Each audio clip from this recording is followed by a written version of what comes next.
Okay, guys, good afternoon, everyone. In Brazil, good morning still. Yes, I'm here with you guys. My special speaker had to cancel due to family situation. We all understand that. So the session today is going to be all about me. Um, some of you I've never met in person, like Marcela, Renato, and Vivian, but you know a little bit about me already. Linda is one of my dearest friends here in Belgium. I know her for such a long time already. Angelino, I know him from last vacation. He was helping us out at the hotel with some tours. He lives in Ibiza, and that's where we spent our vacation last summer. All right, so let's start this, guys. Who has the first question? Can I start? Yes, please. Okay. Um, I'm so happy you give us the opportunity to join with English Brazil. Um, how many time do you spend for English Brazil in a week, or how do you do it with your family? Oh, well, as you all know, I work full time and I have two children. I'm happy to be married. I was gonna say I'm just happy. Um, it's lots. I do it every day. Every single day, I'm chatting and apping with everybody. Well, I have two groups. I have you guys from bringing the word to English Brazil, and I have English Brazil International. So it's two different groups. Um, and I'm every single day talking to all of you. I'm as well trying to arrange the schedule because I do get some cancellations. So I have to make sure I keep my schedule going and I keep the people who confirm until the last minute. I'm in touch with them all the time to make sure nothing happens and they don't cancel.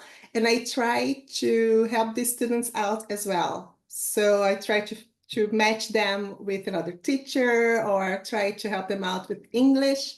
So I would say I cannot say in hours how many hours a week I spend, but I do spend lots of time with this Okay. project program. It's a lot of work, but I'm Okay. having a good time, Okay. so I can manage. Yes. Okay, thank you. For me, you're always happy. Oh, also when I say I can come today, yeah, you do it as it's, Ali, if it's okay for me, and I'm happy you do it like that. I enjoy it very much. Oh, thanks, Linda. Do not Yeah, feel okay. obliged to join. Everybody's No, welcome. no, no. It's Or everybody has a busy life. Some things go the way we want sometimes, and sometimes they don't. So everything's okay, fine. You're more than okay, welcome. Okay, okay. Till thank you. later. Okay, Vivian.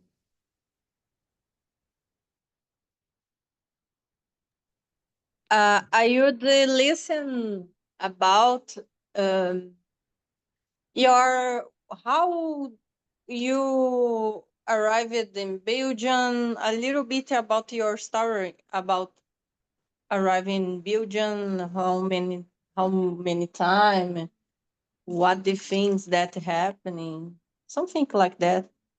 All right, I'm gonna try to be short on that one because, of course, it's a very long Yeah, story. of course. Um, well, my husband and I, we used to be colleagues on a cruise ship. So that's how we met, right? So we were working together, we fell in love, and he asked me to come live with him. He didn't ask me to marry him, but he just told me, you know what? Let's go to my home country. We should live there. I was just like, oh well, I'm open, I'm up to it, let's do it. So in 2006, we came to the Netherlands. That's where he's from, that's where he's born. However, I couldn't stay there as a Brazilian. Holding a Brazilian passport, you cannot just come to Europe and decide to live here. So at that time, I think we're here 3 or 4 months already. So I became illegal. I didn't have any papers to stay in the Netherlands. So we were wondering like, what can we do? Because we're gonna have to leave. You cannot stay here illegally. So through friends that we knew, they told us, they gave us the advice to move to Belgium. That's where we live. And we've been living here for 18 years. In Belgium, because of the fact that he is Dutch, we had to find a job and find a house, an apartment, to live here permanently, right? So that's what we did. It took us 3 months again to get all the papers ready for us to get married. So we did have to, we were forced to get married, let's say. And that's what happened. So I was here 6 months and then we got married and I started to work. And the rest is history. So let's see with the questions that are gonna come and then we're gonna try to puzzle it up and understand my story, right? Very My life. interesting. Thanks for sharing. No problem. All right, Marcela. Oh, very, very, very nice story, Simone. I want to know more about the education system in Belgium, mostly because you share to us in the group the school, your daughter's school in the video. So I want to know more about this education system, how your daughter feels about, and something like that, because Belgium, for me, it's new. I never, been there. So that's my question. Thank you so much. Yeah.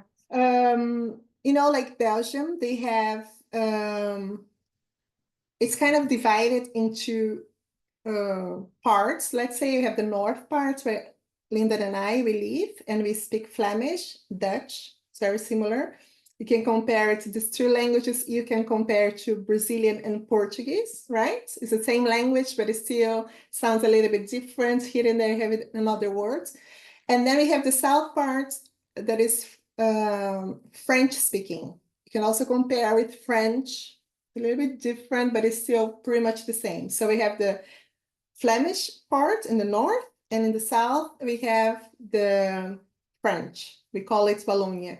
That is a little bit different, the education system. So you cannot say it's pretty much the same in Belgium. Like, for instance, they have different vacation times. So in the north part of Belgium, we have 2 months summer vacation. It starts exactly on the 1st of July, and the children, they go back on the 1st of September. It doesn't matter which day of the week that is. If it's on a Friday, children, they have to go back to school on the 1st of September, even if it's on a Friday, right? In the south parts, they are a little bit more flexible, let's say. So they have, also in the summer vacation, they have 6 weeks. So they go back to school in August. And then they have 2 more weeks spread through the year. It's pretty much like in the Netherlands. The Netherlands are also the same. They have the vacations. They separate the country also in north and south. So south of the Netherlands is border to Belgium, where we live. And they have also another education and vacation system. So the education where we live in the north part of the country, children are allowed to go to school when they're 2.5 years, right? So they go to school very young. And they, let's call it kindergarten, and they are there until they are 4.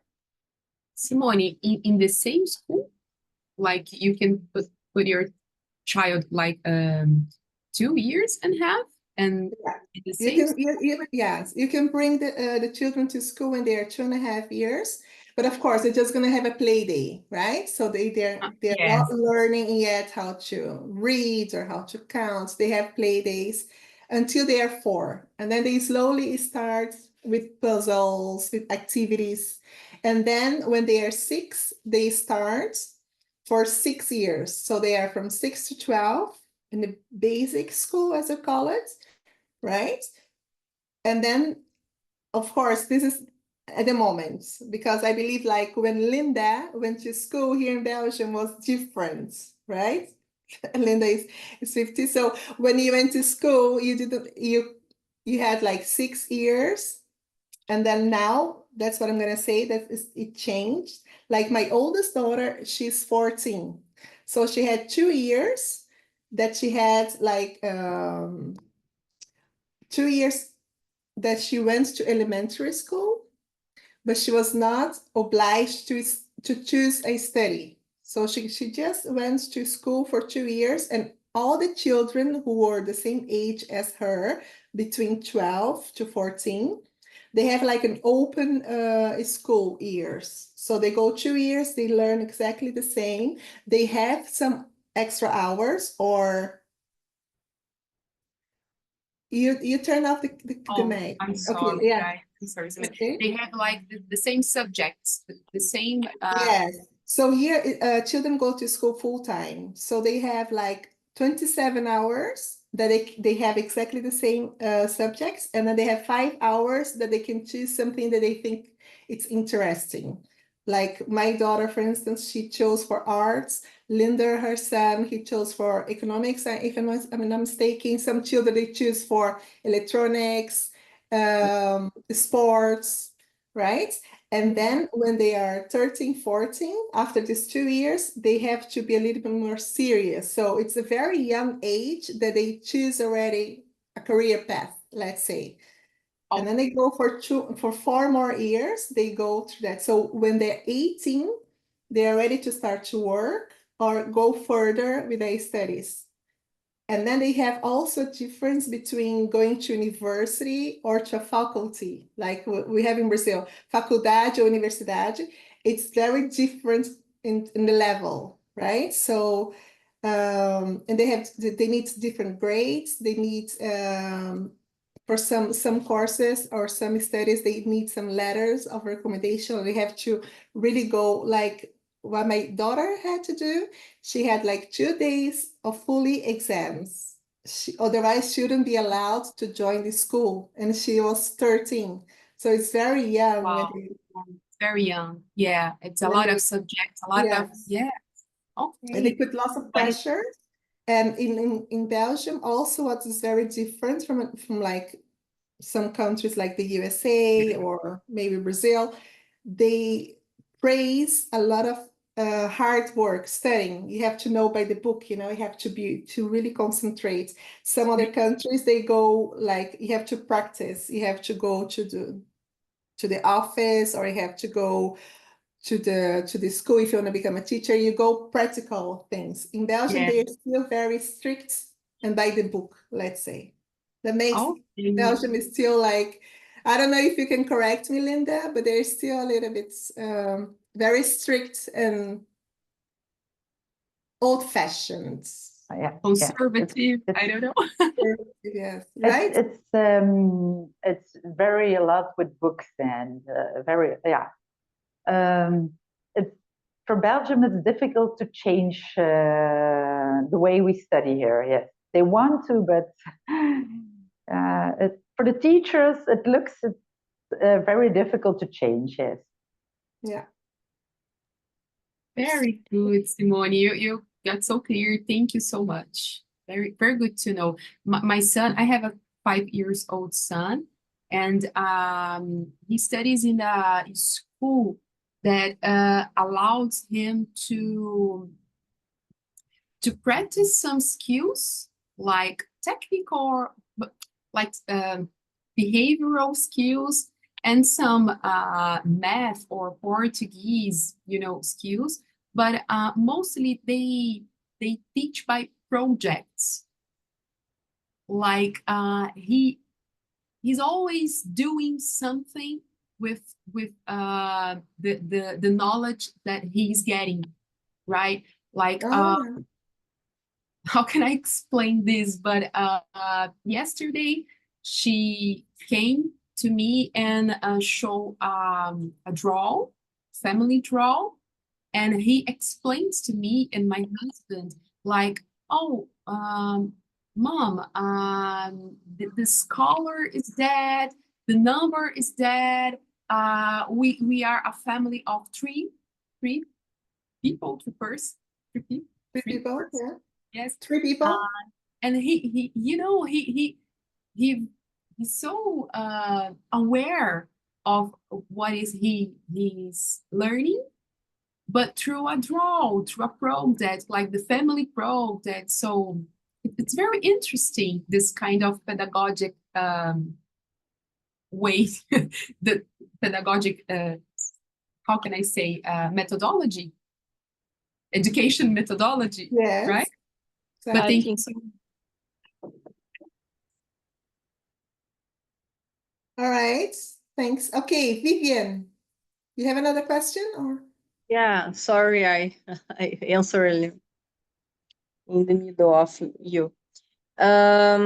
My question is about disability people in the school because I have autistic son. So my curiosity about how people deal with the every kinds of disability people in the school.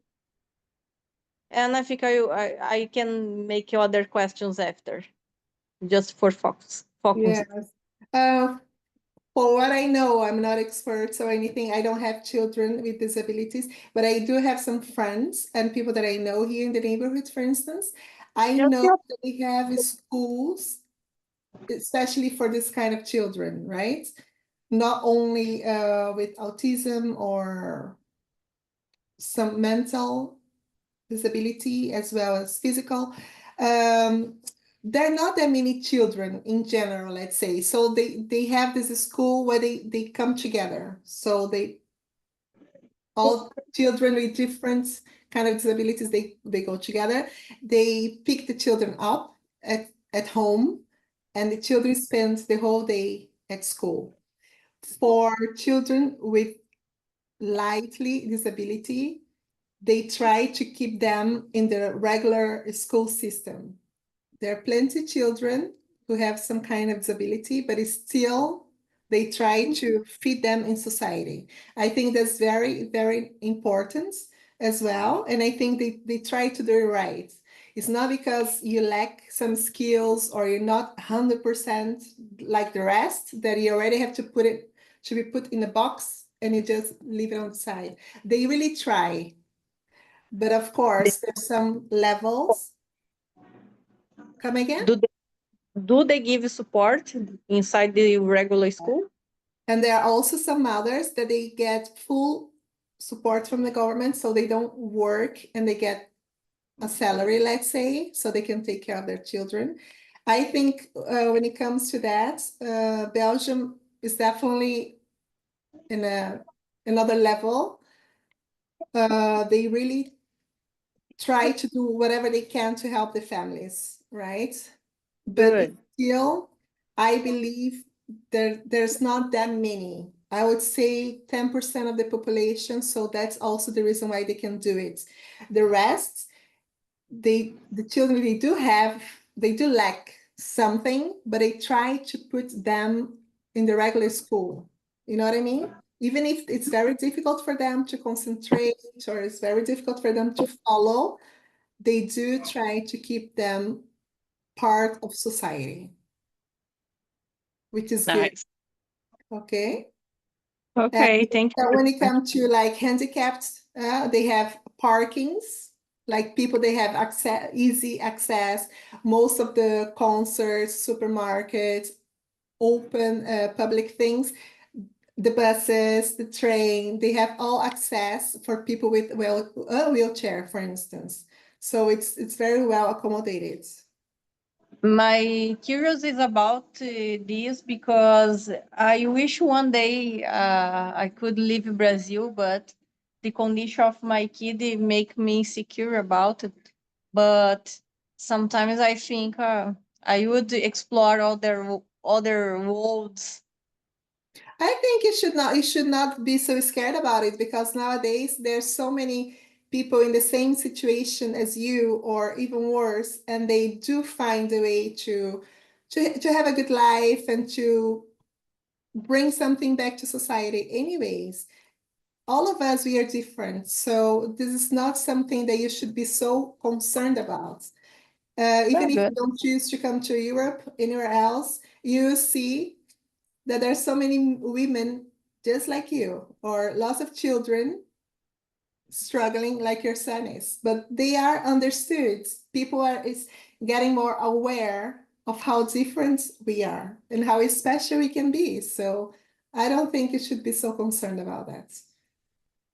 Thank you very much for sharing, Simone. I really appreciate your perceptions and opinions, experience. And I know that I'm taking a lot of time in making questions in this part in this video. But another question I have, it's about your perception about the motherhood in Belgium. What your a little bit about your experience. You think that is good being a mother in Belgium, security, support for you to things like I think that's a great question, because with everything that I do and everything that I am, I think that I am not more, I cannot be more proud of being a mother. I think that everybody who knows me, they know how proud I am of my children and how I love to be a mother. I think that's, for me, top one, that's priority. I do realize as well that I am very different than the rest of the mothers here in Belgium. I don't like so many times, and for a while, I don't feel that Brazilian, or I don't feel that, like when they say like your roots, you're so Brazilian. There's so many things that do not connect me to the country, or that not bring me back, let's say. When it comes to that, it does, because when we become mothers, we think back about our childhood. Sometimes we do things automatically. We don't realize that we're doing it because we are just copying the way your mother used to do. I don't know if you have that feeling, but I think most of us sometimes, even if it's positive or negative, it's just like, I just did what my mother used to do, right? right.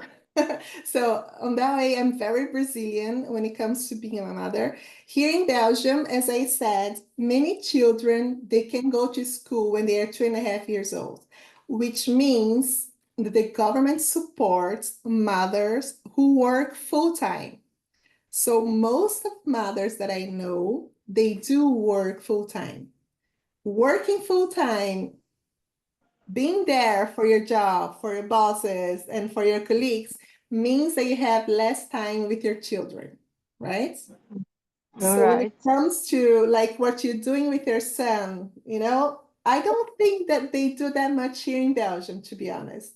There's not that much contact. Of course, you see mothers hugging their children, but I don't believe that they have that much time to really have so much touching, kissing, being with children. What they do a lot, they put their children to extra activities after school as well. So at the end of the day, they come home at 8, 9 p.m. So the children, they already spend the whole day at home.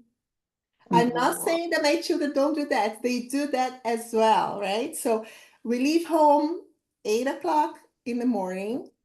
We come back 8 o'clock in the evening, most of the days, right?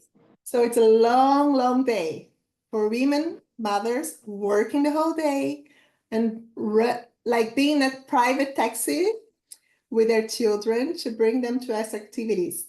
And then the weekends, they try to slow down a little bit and have some time with the children, but also they have lots of activities with friends, family, whatever. I think Linda is here and she can confirm everything I'm saying, because like me, we are pretty much the same kind of mothers, person as well. So that's why she's one of my best friends. We really click on that way. We have the same kind of husbands. So we have lots of similarities. I believe that when it comes to that, mothers here in Belgium, they really try to hold all the balls up. You know what I mean? Like they try to balance everything, and it's very difficult. Very difficult. Here you call balance the dishes.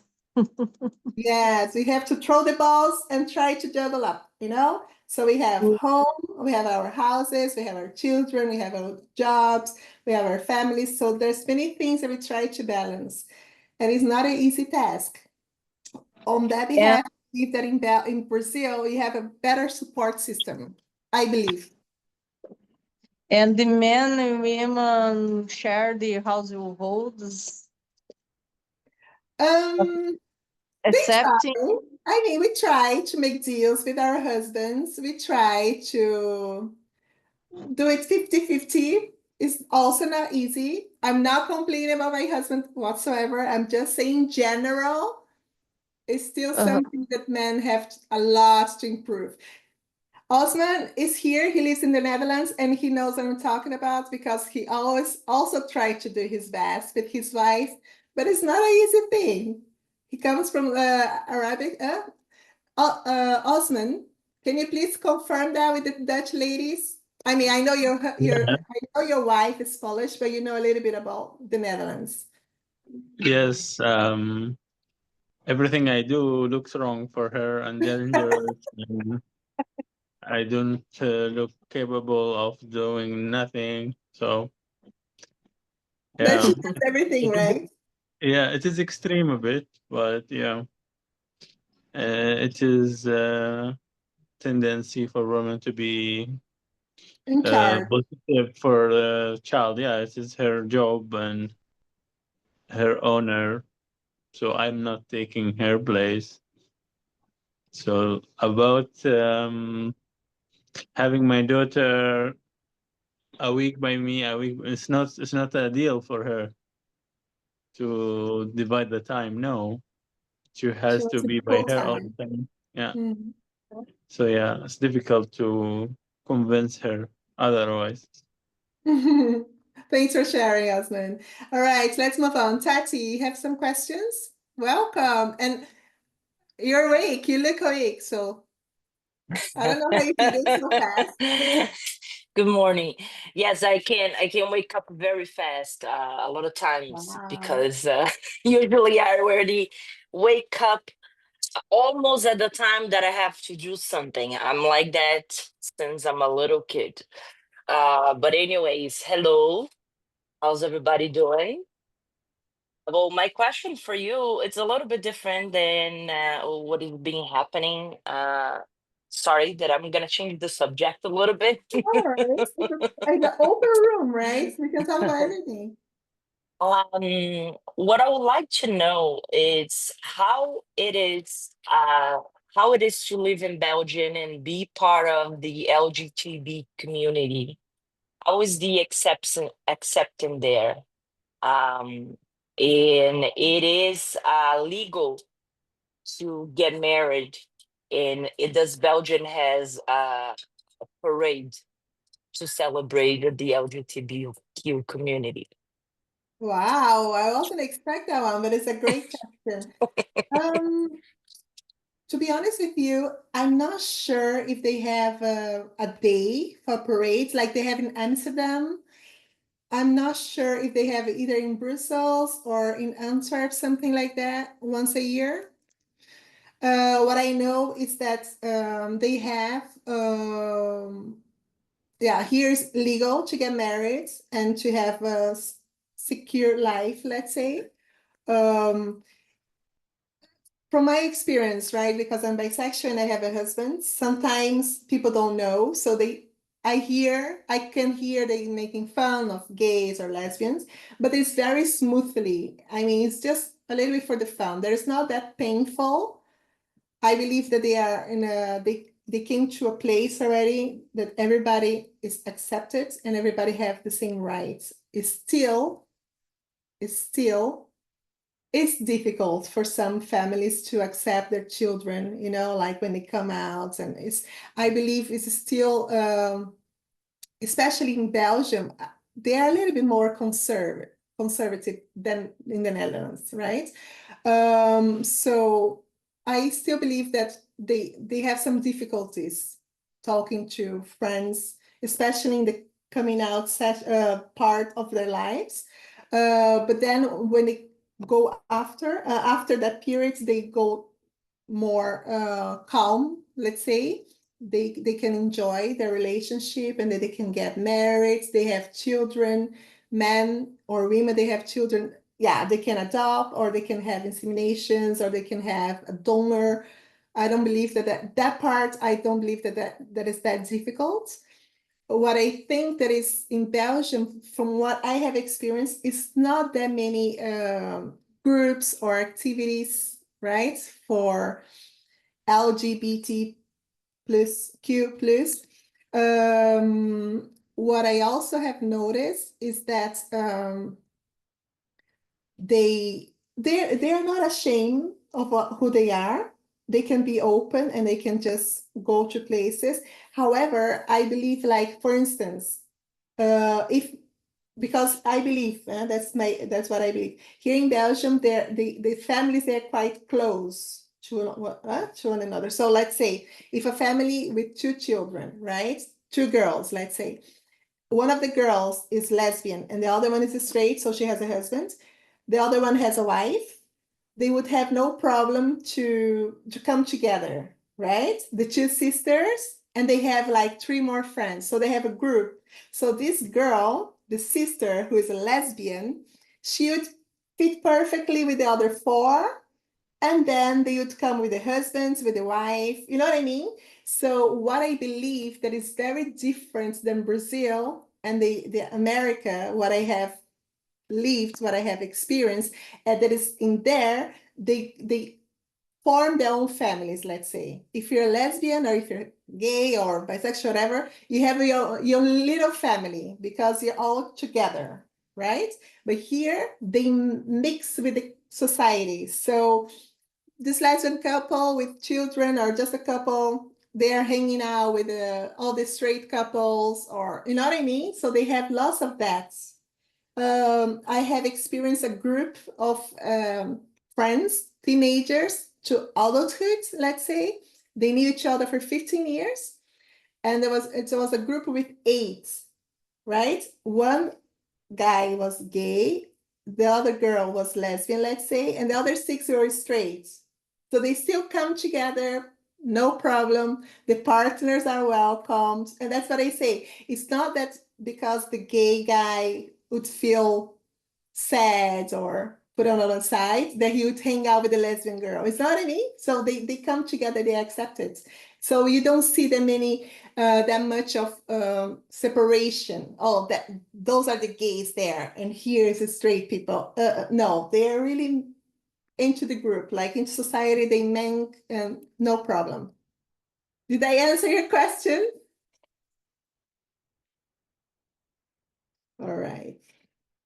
All right. Angelino, you had some questions.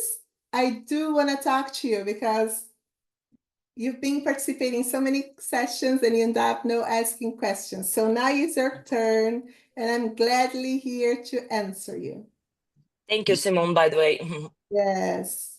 My question to you is if you still continue to improve your English, and when is the first time you actually learned English and where? Well, English has always been my favorite subject, right? I always loved English at school. So when it comes to languages, I always liked it at school. But of course, back in the days, it was not that easy to learn English, right? In Brazil, I started to get private lessons in a very young age. And I was very interested, but I didn't have the opportunity to speak English or to practice English, right? So I was begging my parents to send me abroad. I did that for so long, so many years. And for them was difficult, because I was a girl and they didn't know anybody abroad. They don't speak English. It's still this day, my parents, they don't speak English. So they had no idea how they could help me. And I was just like, please, just send me somewhere. I have to speak English. I want to speak English. So when I was 18, when I started tourism at university, I mean, in Brazil, we call it university. So I started the course. So I started to meet new people, different things, some doors opened. So I went to Canada. So my parents, my father, he paid like for 6 months. I stayed at somebody's house. There was a lady with her daughter. And I was allowed to stay at her house, and I went to school full time to learn English, to study English. I was just that the whole day from 9 to 5, learning English. When I arrived at school, I already had level 7, and they had 10 levels in the school. So I was able to finish until level 10. And I was 18, so now I'm 44. So I've been speaking English this long, let's say. However, I had to learn Dutch when I first arrived. So I tried to focus on Dutch. I do speak Spanish and French as well. So the languages, they are there. They had their moments that I had to focus in another language.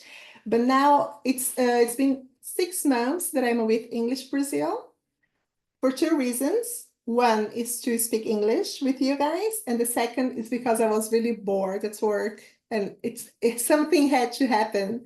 Otherwise, I would have to change careers and start a new job. It was not up to that either. So I started this program to be in touch with English community, let's say, as well as to help Brazilians, because I was born in Brazil, and I know how difficult it was for me to have the chance and the opportunity to speak English. So that's why I'm trying to give back to the Brazilians what I was fortunate enough to get. Was it clear for you, the answer? How's your Dutch going? How is it to speak Dutch? Do you need to speak Dutch, or is it enough to speak English? I think in the Netherlands it's easier to get away with no Dutch, let's say.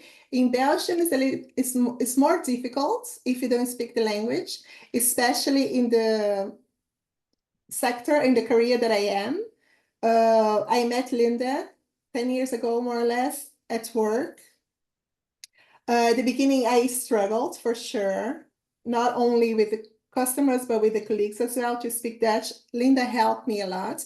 And I can tell you that I'm still learning until today. I have fluency. I don't have to think when I speak Dutch, but it's difficult. I still have to pay attention to my pronunciation. I still have to learn and be concentrated, because it doesn't come that easy. Linda, please help me out here a little bit. What do you think? You can help me with this question. You do it very great, Simona. Yes, your Dutch is very good. Yes, that's. Yeah, but I mean, you did help me. Remember when we first started work together? Yes, you were the one who supported me, who helped me out. So that was important as well, right? So you have to have people in your life. Yes, you have. Yes, you need to have people in your life that will help you, and that's for everybody, and not only for us, both of us, for everybody in the world. If you have a friend or a colleague, you need to help each other. That's the way we think, yeah. Yes, and that's what you did. So yes, to answer your question with the Dutch, at work, I'm still learning every day. I speak Dutch, okay, with fluency. I think like after all these years, I don't sound that Brazilian or English when I speak Dutch, and that helps. When you change your accent a little bit, it helps a lot to be understood and to be accepted, let's say. But it is a very difficult language. For the languages that I speak, definitely the most difficult. Of course, with Portuguese, Spanish and French, it's easier than English because of all the years that I've been speaking. And then Dutch, it's not an easy one, but it's still, I pass.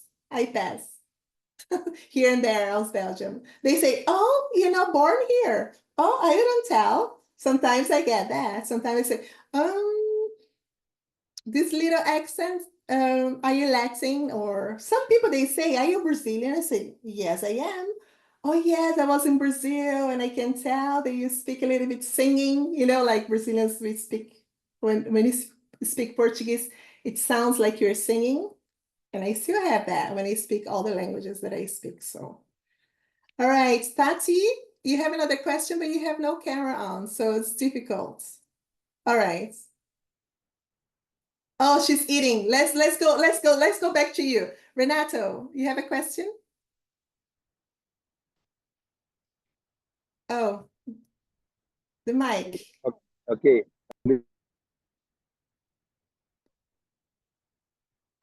No, I don't think it's gonna work. No, we still don't hear you. Hello. Yes, we can hear you, but we cannot see you now. Let's try.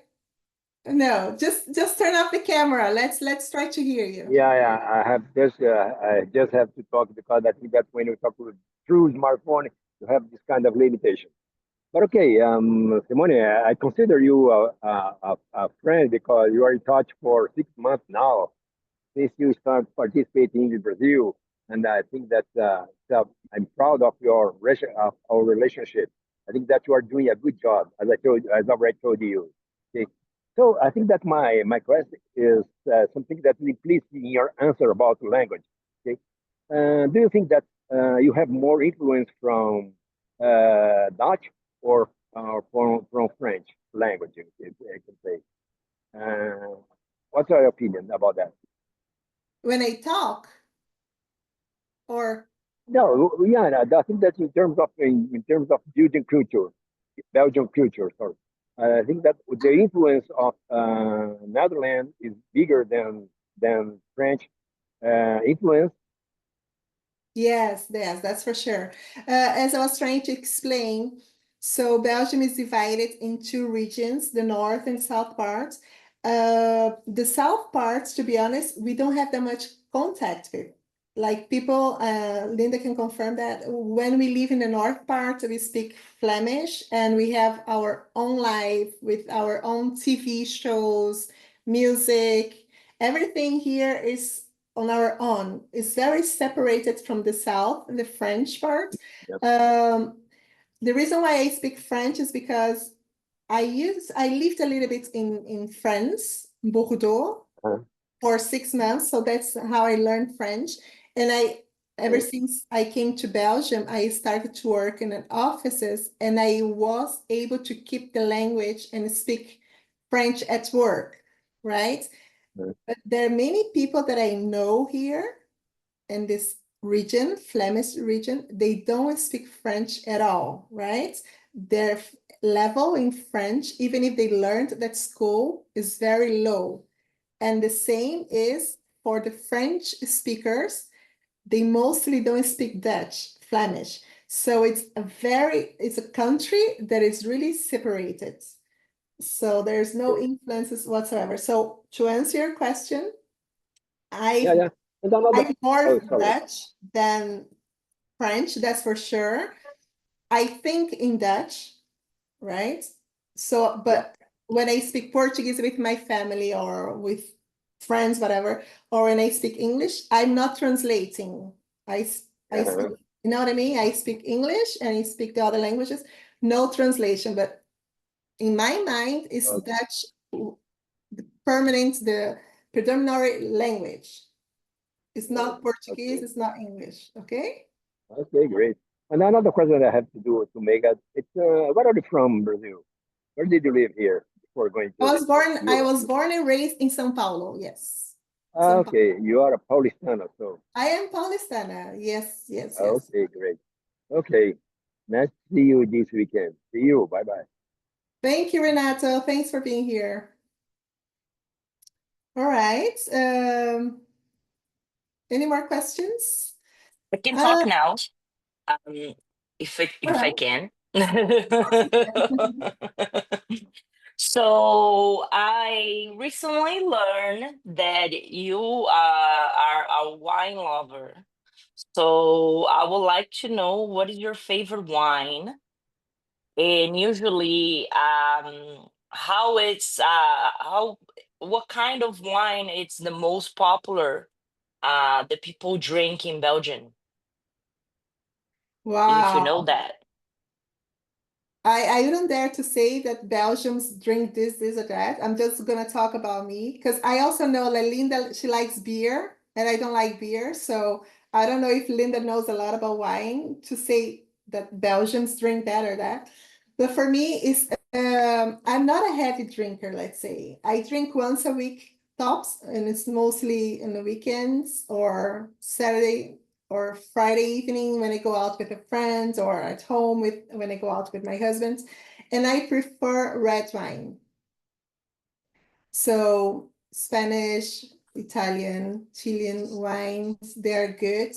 I don't have any preferences. I just don't like that. Like Giovanni was explaining to us a couple of days ago, and I was so surprised. Marcela is laughing because at that moment, I was just telling her, oh my gosh, like she likes black coffee, so she likes heavy wine. I don't drink coffee, I don't drink beer, so I go for the lighter versions, of wine. So I can drink more, because if I would go for a heavy wine, I would go for one glass and I'll be really like falling asleep. So I prefer to enjoy like 2 glasses or more. I mean, again, not a heavy drinker, but I prefer to have 2 glasses instead of one. But if I go for a heavy wine, I go for 1 glass, and I'm just so tired, and it's difficult. So I prefer to drink wine above anything else. In the summer, maybe I would go for a cocktail, but also very sweet and very girly, let's say. Like my husband goes, oh no, I'm not gonna even try that, So it's really in the summer that I go for cocktails, but usually I prefer. Also, I like amaretto and Baileys. Do you know? Oh yes, I Guys do know know that? that. Yes, they're very nice. They're very nice digestives. Yeah, but they're also very Yeah, but sweet, they're very right? sweet. So you Yeah, can. I mean, I am not I'm a person that usually don't like sweet drinks. there you go. You see? Yeah, I drink my coffee. It's black and no Yeah, you sugar feel like always. Marcella. Please Yes, do not put sugar in Linda my as coffee. well.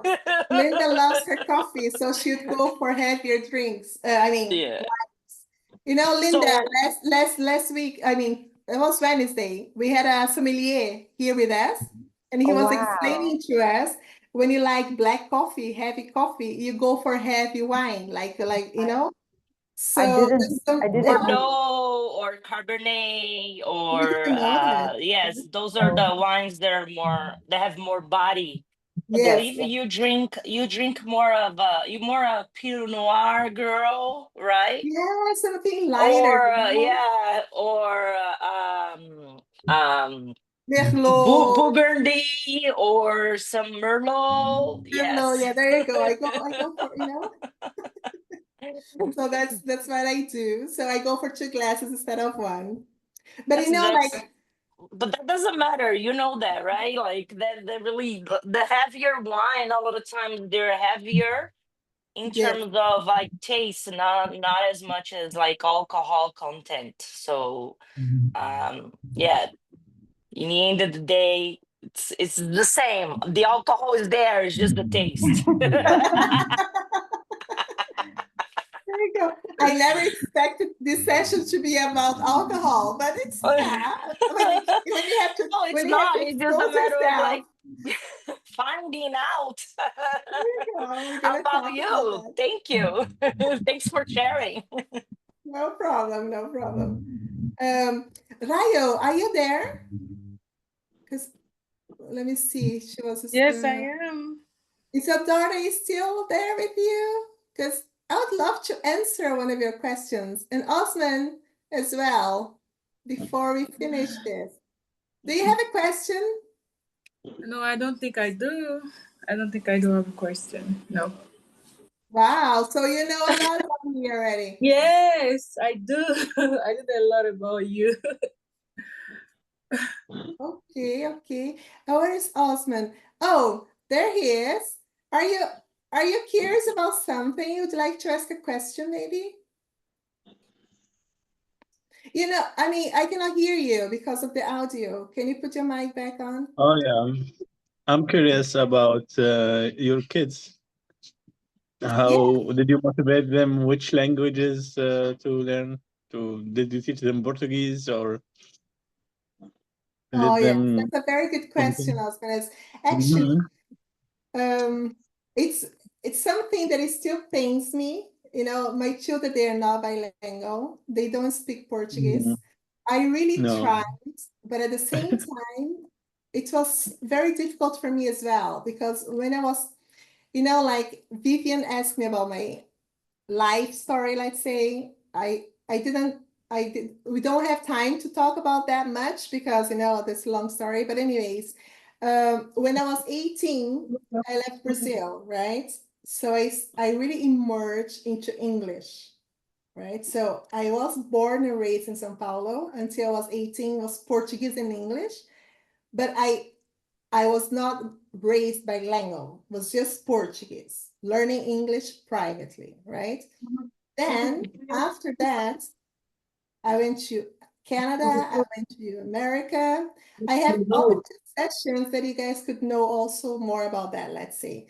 But then I went to Peru. I lived a while in Peru to learn Spanish. I lived a while in France to learn French, and I worked on the cruise ships. So for all these years, I didn't speak that much of Portuguese.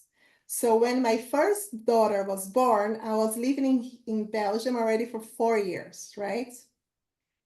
So it was easier to talk to her in Portuguese and try to teach her and bring the culture and the language.